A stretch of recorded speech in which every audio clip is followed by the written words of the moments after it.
Welcome to this week's edition of Pit Stop. I'm Jaco van der Merwe, and I am joined by Mark Jones. We've got very exciting news this week, Mark. Of course, we visited the subject a few months ago, and the subject was Ford and how so many Ford models have sort of either slid off the radar, disappeared. We were talking exactly about the Fiesta that was announced. It was discontinued back then. We were talking about the fact that the mid-size SUV, the Kuga, has just gone, obviously a very ill-fated Kuga, should I say, for obvious reasons. At that stage, they had no stock of a van, nothing like that. We kind of urged the Ford people to come and join us. We never heard back from them. But for obvious reason, last week, they announced with a huge bash their 100-year celebration in South Africa with a whole spate of new models.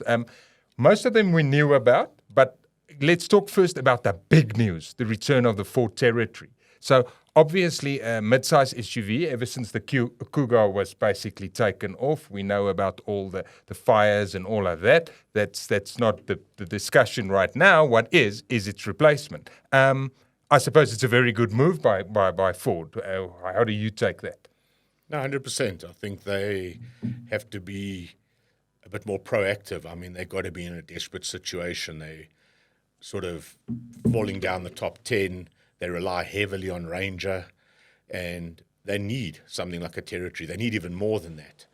But I think what is probably going to hurt Ford, no matter what they do right now, is pricing. I mean, nothing that seems to be arriving in the Ford stable is cheap anymore. You know, Ford used to be very much a people's brand. Somebody would own a Ford, but now that's not the case. I suppose what will help this Territory, we don't know a hell of a lot about it. They showed us quickly a glimpse on the stage last week in Silverton before it disappeared.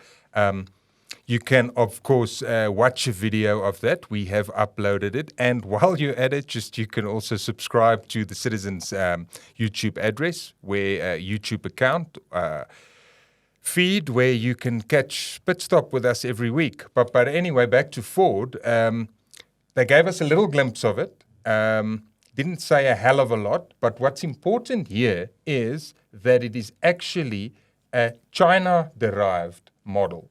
And it will feature a new 1.8 EcoBoost engine, 140 kilowatts, if I'm not mistaken.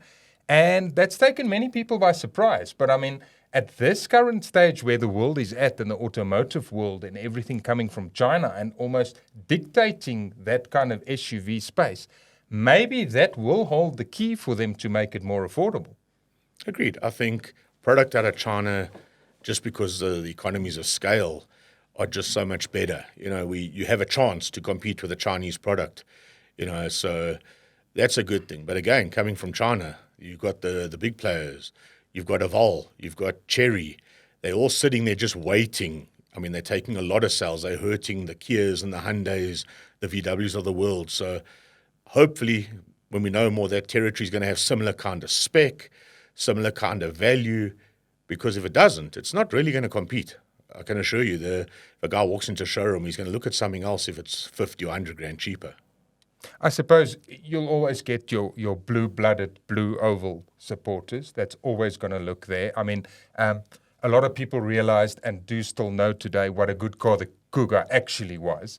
And I mean, it's a very little important piece of real estate that, although the world has gone a bit more compact in recent years and sales have gone down a bit for that mid-sized one, but I mean, we're looking at the likes of the VW Tiguan, very, very popular always, the Toyota RAV4, and like you mentioned, the Kia Sportage, the Hyundai Tucson, all of those, the Mazda CX-5, all of those traditional role players have now been joined by all of these guys. But I suppose it's better for Ford to be part of them. Even I expect him to be very similarly priced at Territory, although the pricing hasn't been announced or any specs. This is purely speculative.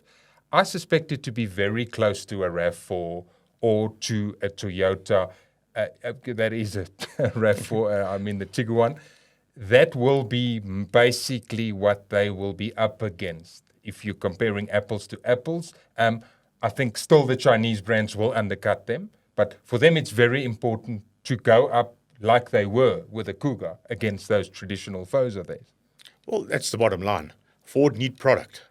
I mean, they need to bring territory. I don't know what their plan is to replace like EcoSport or even something more compact. The guys that are really knocking it out the ballpark at the moment are the compact SUV guys. They really are. The numbers are there, the product's there. Everybody's buying down into smaller SUVs. So it's good to see a territory, but we need to see something smaller and even smaller. Ford has stopped playing in that compact segment. And even the new Puma is not a cheap car. And you've got to say, guys, if we're going to start to get this right, you need to start bringing, even if it's China-derived or from wherever, you need to bring the smaller SUVs to market. Exactly right. And speaking of the Puma, that will be officially, it has gone on sale. Orders have been placed over the last few months.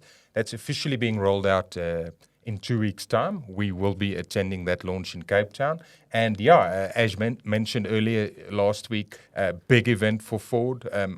Elena Ford, which is the great-great-granddaughter of the Henry Ford, was there. That's how big it was. For them, it was absolutely massive to announce all of these models. So the Puma will basically head that up. Then we will obviously, like I mentioned, in 2024 get the Territory. There will be 2 new Ranger derivatives, which we will get to in due course, called the Tremor, and it's off-road based one, and the Platinum, like the similarly spec'd Everest, and then 2 new Tourneos, the Custom, and which is the other one called the Panel. No, I was going to say Transporter. Wow. Yes, the 2 of them, the lifestyle one, the Transport, the commercial one, should I say, and then Mustang, of course, new Mustang out next year, a limited derivative which we call the Dark Horse, and then eventually Mustang Mach-E, their first full electric car. So there's a lot going on, a lot we will bring you down the line, but for the moment, like I said, I think Territory is the big one. And Mark, just touching on those Rangers, of course, they also announced that the plug-in hybrid Ranger will be built in Silverton. It's not going to be for South Africa as yet. Big news is they'll export that to New Zealand and Australia, which hasn't happened for a while, we are told.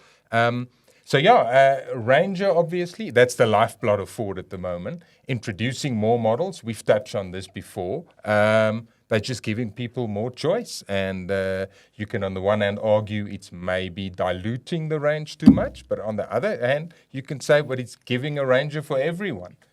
Yeah, look, Ford, that's one thing they do well. They roll out Rangers. We know that from the previous gen. There's edition after edition. They all sell well. Add a name to it. People want them. Make them a little bit limited. People want them more. Ford are really pushing hard, and you can see it. Obviously, a bit of a mindset thing's going to be quite interesting. A die-hard Bucky guy plugging in his Ranger is going to be quite interesting to watch in South Africa. But it works. That technology, I'm telling you, I'm driving a plug-in hybrid at the moment, and cruising around town, not having to travel far distances. The battery power is good. It's cheap. You plug your car in like you do your cell phone. So please, load shedding is not a big issue unless we sort of load shed for 12 hours a day. And it does its trick. And then on the open road, you stick it into save or regen mode, and the consumption is there. So I think the guys are in for a mindset change, but they're going to be pleasantly surprised in the real world in terms of what they're going to return in actual costs. And that's where we're moving. I mean, wait till we get the first full electric Ranger. I mean, that's going to be quite, take that to the farm and, I don't know, charge it with a cattle prod or something. Yeah, of course, one of the big stumbling blocks with that plug-in hybrid, why it's not, I would guess, initially rolled out in South Africa, is still the tax problem because of the duty they are charging on those things. And that's a whole conversation on its own. But all you need to know is for now, we won't be getting the plug-in hybrid, although it's just there manufactured on our stoop down the road in Silverton. And speaking of Ranger, we've just received a long-term Wildtrak X, Mark, which we look forward to, can I say, have as a house guest for the next few months or so. Yeah, I love it. I must be honest. We get to drive a lot of new cars, but I was pretty excited for the Wildtrak X. it's kind of, and say it with respect, it's got sort of the East Rand package going on.